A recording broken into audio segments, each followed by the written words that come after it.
Sweetheart, káàbọ̀. Báwo ni ibi iṣẹ́? Mo ti gbómi gbóná sí bathroom. Oúnjẹ náà dẹ̀ ti ready. Ó ṣé. Bọ́mọdé bá rìnrìn àjò lójú àgbà. Ah ah! Níbo lò ń lọ? Mo fẹ́ sáré gẹ̀ẹ́tì carburetor oil fún táyà mọ́tò mi. Ó jẹ oúnjẹ ni. Mo wà okay. Ebi ò fi bẹ́ẹ̀ pa mí bẹ́ẹ̀. Mi ò fi bẹ́ẹ̀ wà hungry. Mo ń bọ̀. Ọmọ tó ń jí ọjọ́ rèé. Ṣàdé. Báwo ni? Mo wà okay o. Kí ló ń ṣe bí báyìí? Mo ní kí n sáré wá gẹ̀ẹ́tì nǹkan tí mo máa jẹ bẹ́ẹ̀ ni jàre. Ṣé kí àwọn kúbi yìí máa wá jù báyìí? Ẹ má wà lọ jẹ nǹkan tó máa pọ̀ jù yín. Kò lè rí bẹ́ẹ̀. Èmi náà wá ṣẹ̀ṣẹ̀ sọ oúnjẹ tán ni o. Tí ẹ bá mind, ẹni wá join mi. Má ṣe yọnu. Kò ṣe.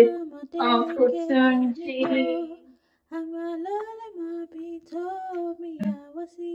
Orí ẹja, ẹsẹ̀ adìyẹ, ẹ gbé mi lọ sọ́dọ̀ ìyá. Yèyé, ọwọ́ mi ti tẹ Túnjí, ó ti wà lọ́dọ̀ mi báyìí. Ó kú iṣẹ́. Tó bá ti jẹ oúnjẹ yẹn báyìí, ó ti dè é mọ́lẹ̀ pátápátá nìyẹn. Yèyé, ẹ ṣeun. Àmọ́ o, ọjọ́ tó bá ti jẹ oúnjẹ tó fi spice àti herbs láti ọ̀dọ̀ Agrofix dàdé, ọjọ́ yẹn ló máa wà Czechoslovakia.